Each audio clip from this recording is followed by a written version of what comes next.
Shalom, selamat pagi untuk kita semua. Terima kasih atas waktu dan kesempatan yang telah diberikan kepada saya dari Bapak Pengasuh Mata Kuliah Sosiologi Terapan, dan terima kasih kepada teman-teman semua. Pada kesempatan ini saya akan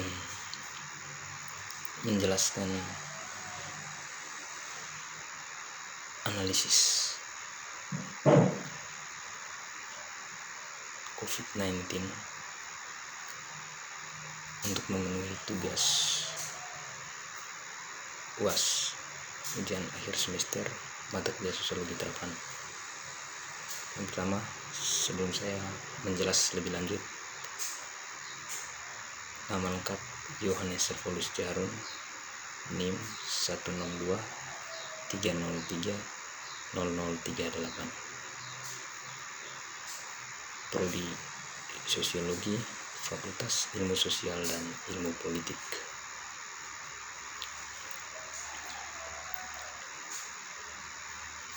COVID-19 dan regulasi pemerintah Indonesia. Pada Januari tahun 2020, masalah COVID-19 sudah masuk di negara Indonesia. Pemerintah masih belum serius dalam menangani situasi ini. Sudah ada di beberapa negara seperti yang terjadi di Wuhan, yaitu di mana asal mula terjadinya virus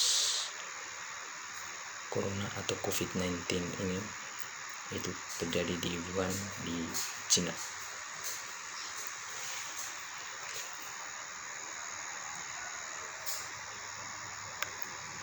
Yang berikut tentang regulasi.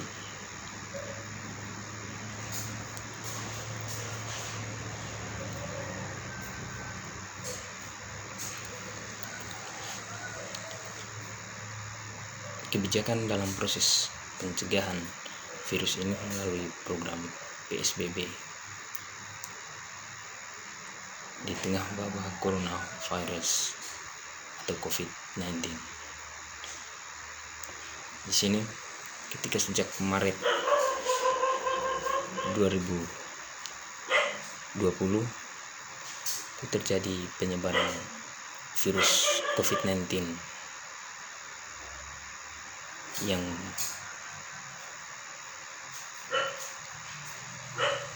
mulai marak diberitakan di media-media sosial, dan beberapa media selalu memberitakan tentang dampak akibat dari virus COVID-19, seperti terjadi beberapa banyak pasien dan banyak juga pasien yang meninggal dunia akibat dari COVID-19 atau virus coronavirus. Untuk mencegah proses terjadinya atau menghentikan mata rantai dari persebaran COVID-19 ini, pemerintah Indonesia, Bapak Insinyur Joko Widodo, mengambil sebuah program PSBB yang mana diterapkan sejak Mei 2020.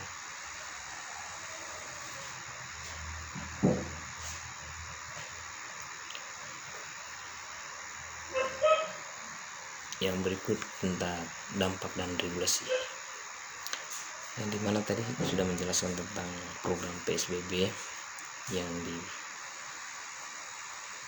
oleh kebijakan dari pemerintah baik pusat maupun provinsi ataupun tingkat daerah. Namun ada dampak dari regulasi yang ada, yaitu terjadinya PHK. Terjadinya PHK ini terjadi pada kaum buruh atau para pekerja, baik kantoran dan sektor perdagangan kecil lainnya seperti pedagang kaki lima. Yang kedua, komunikasi publik yang kontroversi, di mana terjadinya sebuah kontroversi komunikasi yang disampaikan oleh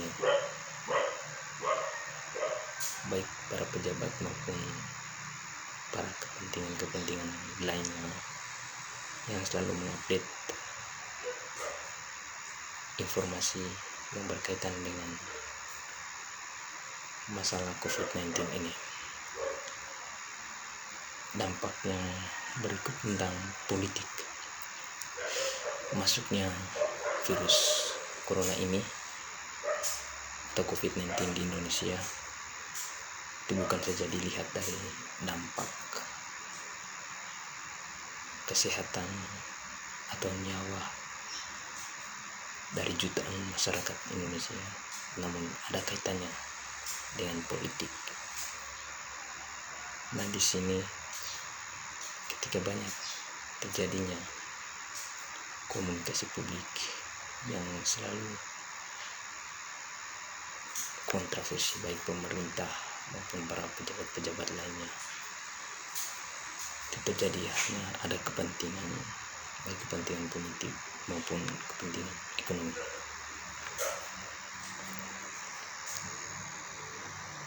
Yang berikut tentang kapitalisasi dan monetisasi. Kapitalisasi dan monetisasi. Dalam kapitalisasi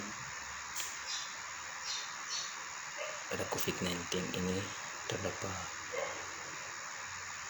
dua bagian. Itu terjadi peningkatan harga masker. Kenapa di sini saya menjelaskan tentang kapitalisasi? Itu terjadinya bisnis besar-besaran ketika COVID-19 berlangsung, yang dimana pemerintah telah menganjurkan harus memakai masker, jaga jarak, dan selalu mencuci tangan. Ketiga pokok dasar ini yang harus dijalankan oleh masyarakat untuk selalu menjaga jarak, menggunakan masker, dan jauh dari kerumunan. Tentunya dari ketiga hal ini untuk bisa menyelamatkan kesehatan dan bisa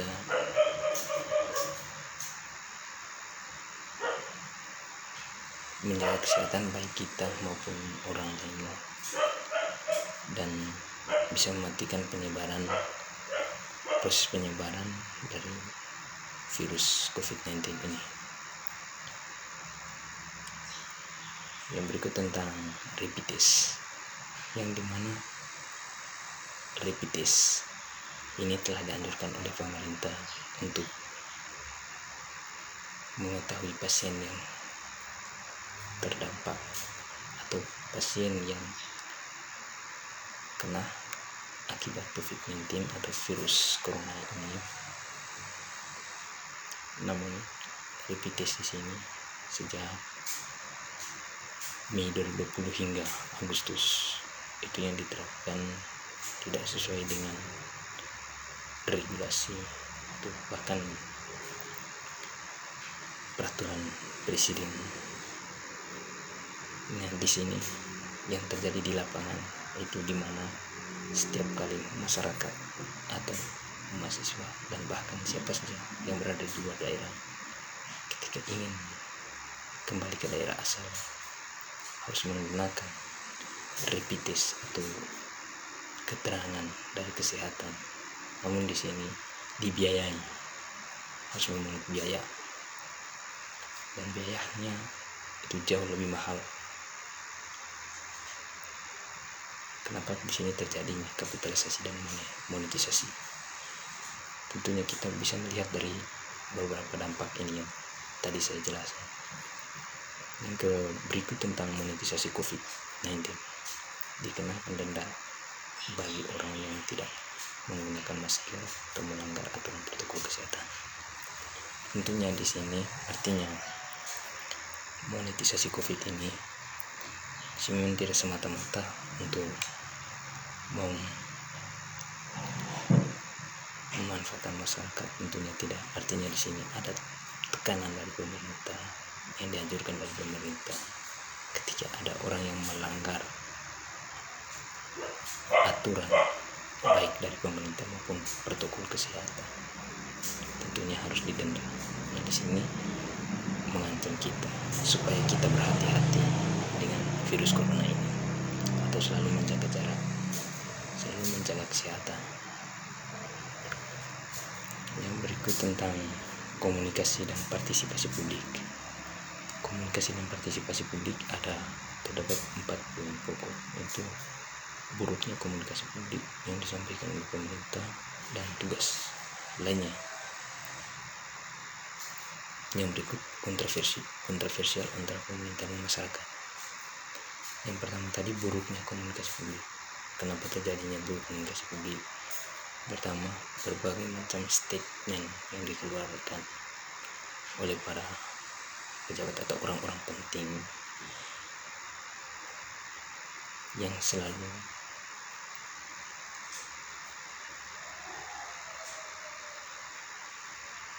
berkaitan dengan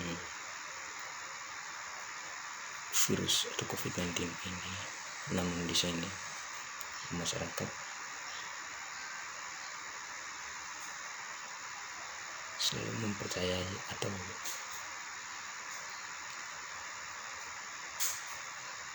statement yang dimana statementnya selalu memberi atau penekanan terhadap masyarakat publik dengan berbagai macam statement yang dipublikasikan. Yang kedua, kontroversi antara pemerintah dan masyarakat. Kenapa terjadi kontroversi? Contohnya ada beberapa statement dari pemerintah yang dibawa ada pasien yang dipapar sebagai pasien COVID. Namun ketika diperiksa melalui proses pemeriksaan, dites, namun dia tidak terpapar COVID atau tidak sama sekali positif. Nah, di sini yang terjadi kontroversi dari bagaimana pemahaman masyarakat berkaitan dengan isu atau informasi di media-media sosial.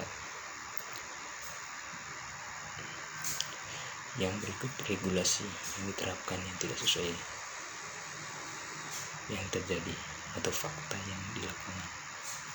Banyak regulasi yang itu sama sekali tidak sesuai dengan fakta yang terjadi di lapangan. Tentunya ketika pemerintah memberikan informasi atau instruksi kepada bawahannya, baik pemerintah tingkat provinsi, daerah maupun desa, ketika dibentuk sebuah posko penyelamatan virus atau COVID-19 ini, baik itu protokol kesehatan maupun posko-posko lainnya, yang selalu mensosialisasi atau selalu memberikan informasi-informasi terkini tentang COVID-19 ini. Namun apa yang terjadi? Yang terjadi di lapangan tidak sesuai dengan apa yang diinstruksikan oleh pimpin pusat atau pemerintah pusat. Yang berikut, rendahnya sosialisasi. Di sini ada beberapa poin penting sebelumnya. Rendahnya sosialisasi di sini kembalinya itu bagaimana representasi dari pemerintah atau relawan yang dimandatkan oleh pemerintah untuk mensosialisasi terkait dengan COVID-19 ini dan memberikan informasi yang terbaru dengan proses penularan virus COVID-19 ini di masyarakat. Yang berikut tentang metode dalam penerapan aturan, karena metode ini mempunyai suatu pola analisis yang sangat spesifik dengan beberapa tahap. Di antaranya, pertama, identifikasi masalah. Identifikasi masalah artinya bagaimana kita mengetahui masalah-masalah yang terjadi di lapangan. Dan yang kedua, pengumpulan data berdasarkan identifikasi masalah dan data yang diperoleh ini menjadi data akurat. Dia menggunakan analisis dengan pendekatan Rorschach. Metode Rorschach ini adalah sebuah teori yang bisa menganalisis sebuah fenomena atau masalah sosial melalui pendekatan Rorschach.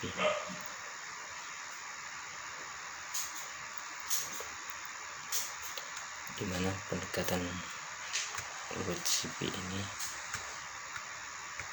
tentang role, aturan, yang kedua opportunity, kapasitas, communication, interest, partisipasi, dan ideologi.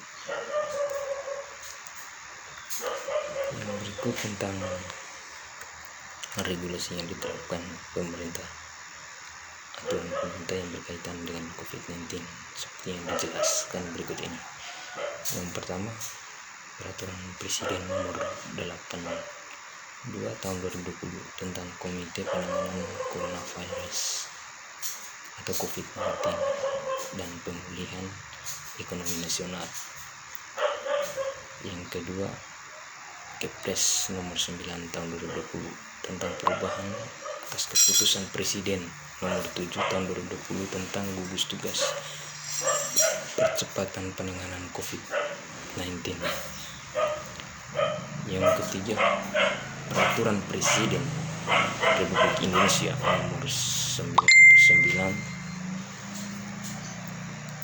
Nomor 99 Tahun 2020 tentang pengadaan vaksin atau pelaksanaan vaksinasi dalam rangka penanggulangan pandemi coronavirus atau COVID-19.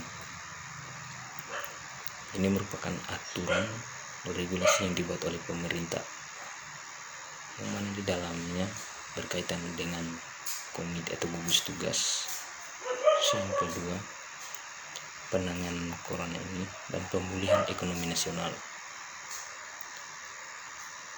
Yang berikut tentang kontradiksi politik demonstrasi di tengah wabah. Banyak regulasi yang membuat atau aturan itu yang berkaitan dengan undang-undang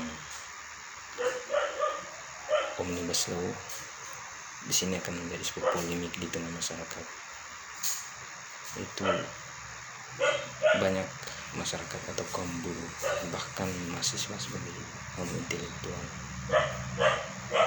bertentangan dengan pemerintah yang berkaitan dengan beberapa substansi dalam undang-undang tersebut yang melemahkan kaum buruh dan mementingkan para investor. Yang berikut, polemik itu terjadinya birokratisasi pemerintah tentunya sangat berpengaruh pada kedudukan dan kepentingan. Itu yang berkaitan dengan WAKOP, itu undang-undang Omnibus Law, dengan PHK buruh. Polemik ini yang pertama terjadi yaitu di mana pembentukan atau disahkan undang-undang Omnibus Law dalam situasi COVID-19. Artinya pemerintah tidak lagi atau tidak dengan serius mengurus COVID-19 ini,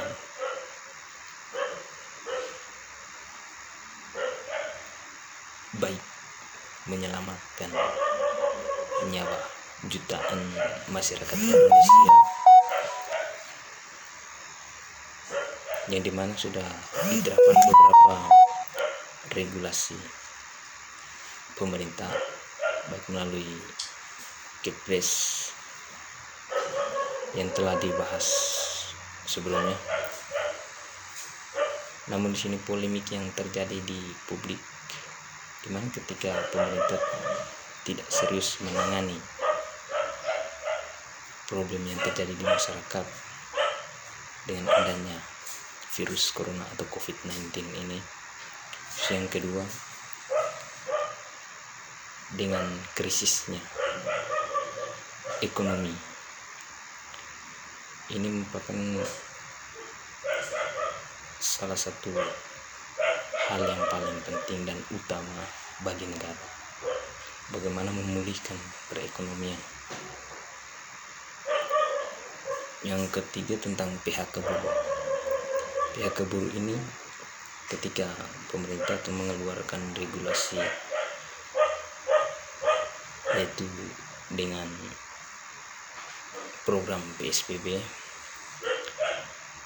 Di sini yang terjadi PHK, baik para buruh maupun para pedagang-pedagang kecil lainnya, seperti pedagang kaki lima yang harus menjalankan aktivitas atau rutinitas, dan semua pekerjaan yang sering dijalankan setiap harinya akan di stop dan semuanya dikerjakan dari rumah. Tentunya hal ini sangat berkaitan dengan perekonomian atau kebutuhan masyarakat, baik kebutuhan keluarga maupun pendidikan dan kebutuhan lainnya. Yang berikut tentang bagian terakhir tentang pengadaan vaksinasi.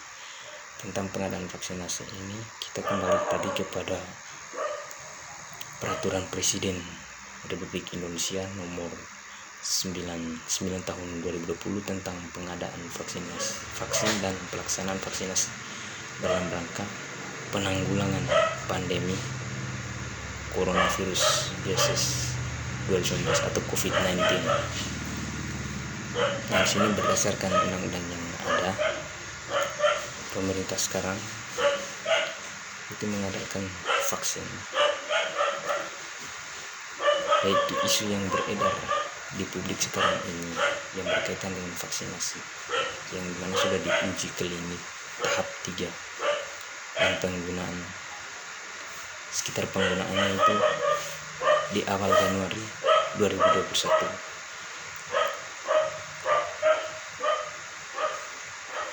Tentu saja kita sebagai masyarakat publik, karena ini juga merupakan sebuah kebijakan yang diambil oleh pemerintah Presiden Republik Indonesia Insinyur Bapak Joko Widodo. Tentunya sebagai masyarakat publik dan berbagai informasi atau komunikasi yang disampaikan baik melalui media massa maupun media sosial lainnya. Tentu dengan pengadaan vaksinasi ini mungkin bisa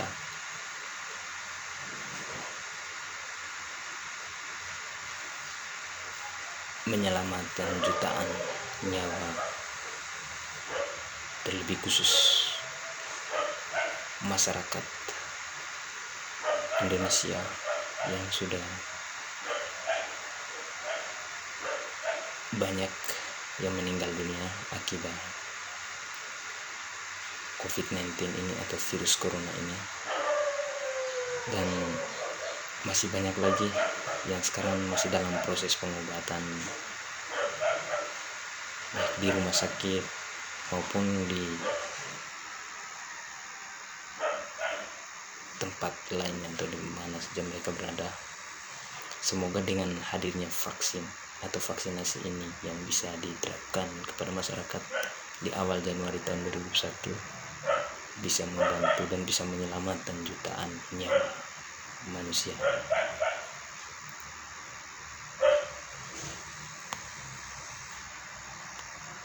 Mungkin itu saja yang perlu saya jelaskan pada pagi hari ini. Semoga pada penjelasan kali ini yang berkaitan dengan COVID-19 bisa bermanfaat bagi kita semua. Dan segala kekurangannya saya mohon maaf. Semoga kita semua juga dalam keadaan sehat walafiat, dan terima kasih atas waktu yang diberikan oleh Bapak Pengasuh Mata Kuliah Sosiologi Terapan, dan terima kasih juga buat teman-teman semua. Semoga materi ini sangat bermanfaat untuk kita semua. Mungkin ini saja yang saya sampaikan. Di akhir kalimat saya ucapkan limpah terima kasih dan selamat pagi, selamat beraktivitas untuk kita semua. Sekian dan terima kasih.